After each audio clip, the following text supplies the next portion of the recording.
Cell phone దొంగలించిందన్న అనుమానంతో ఓ చిన్న పాపకు అతి దారుణంగా నాలుక మీద వాతలు పెట్టిన ఘటన నెల్లూరు జిల్లాలో చోటు చేసుకుంది.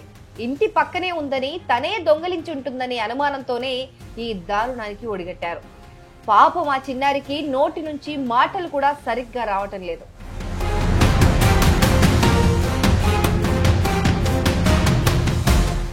ఈ అమానుష ఘటన శ్రీ పొట్టి శ్రీరాములు నెల్లూరు జిల్లా కుడితిపాలెం గ్రామం కాకర్ల దిబ్బలో జరిగింది. పోలీసులు తెలిపిన వివరాల ప్రకారం 10 ఏళ్ల చిన్నారికి తల్లిదండ్రులు లేకపోవడంతో ఆమెను తన మేనత్త మానికల మన్నారి తీసుకొచ్చి పెంచుకుంటోంది. అయితే ఆ పొరుగింట్లో ఉండే నాగరాజు ఫోన్ శనివారం కనిపించకుండా పోయింది. దీంతో నాగరాజు కుటుంబ సభ్యులు జ్యోతిష్యుడు వద్దకు వెళ్లారు. ఆ జ్యోతిష్యుడేమో మీ పక్కింట్లో ఉన్న చిన్నారి చోరీ చేసిందని చెప్పాడు. వెంటనే నాగరాజు ఏమీ ఆలోచించకుండా ఆయన భార్య సుబ్బమ్మ, చుట్టుపక్కల వారైన శ్రీనివాసులు, సారముడమ్మతో పాటు బాలిక మేనత్త మన్నారిలు కలిసి పాప వద్దకు వచ్చారు.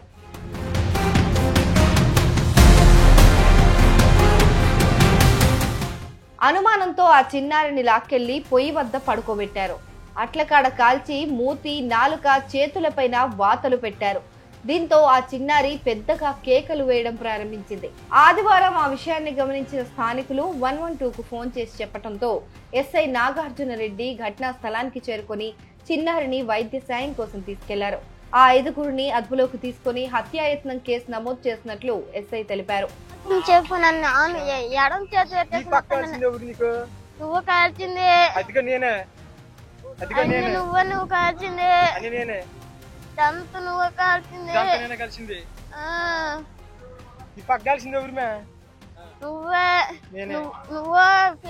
ఈ ఆధునిక కాలంలో కూడా సెల్ ఫోన్ పోయిందని ఒక జ్యోతిష్యుడు చెప్పిన మాటలు విని చిన్నారిపైన పైశాచికంగా ప్రవర్తించిన వారిని కఠినంగా శిక్షించాలని స్థానికులు డిమాండ్ చేస్తున్నారు. సెల్ ఫోన్ కనిపెట్టడానికి అనేక మార్గాలున్నాయి.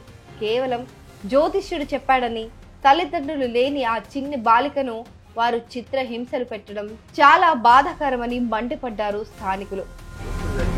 రాత్రి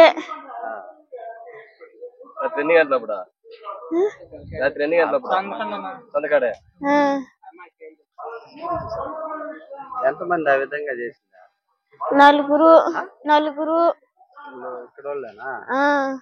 ఏం పేర్లు? చంచమ్మ గింటకి కాల్చి అత్తడు కాల్చింది, ఒక దవ్వ కొట్టింది. వాళ్ళందరూ ఇక్కడ కాల్చేసారు, ఇక్కడ కాల్చేసారు. అత్త చెప్పిన అంటునింది, అవును గంట చాలా అద్దిచ్చేసారు.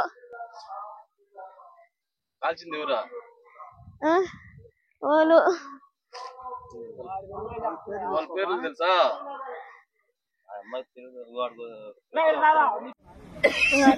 కాలస్తా అంటున్నారు. ఆయన గంట తీసుకుని అవును ఊకొని అనది చేసాడు. ఎన్ని అతి ఒక్కటే కలిసిచ్చింది. ఆయన తండ్రి తెచ్చేసారు. పురుగులు కూడా చేశాను. ఎందువల్ల కలిచారు నిన్న? ఫోన్ కాడని తీరేదంటును కూడా కాల్చారు. అందుకే నేను ఎడో డౌట్ వేసాను. నేను అంటున్నా నువ్వుకే కాల్చడికి నేను కాల్చిన వాళ్ళ పేర్లు చెప్పు.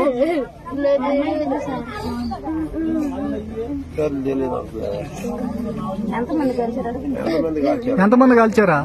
నలుగురు.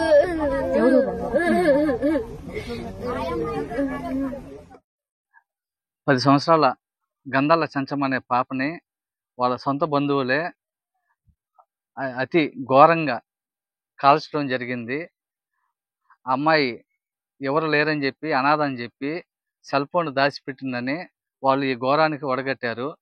ఈ ఘటన జరిగిన వెంటనే మేము ఎస్ఐకి తెలియపరిచాము. ఎస్ఐ గారికి.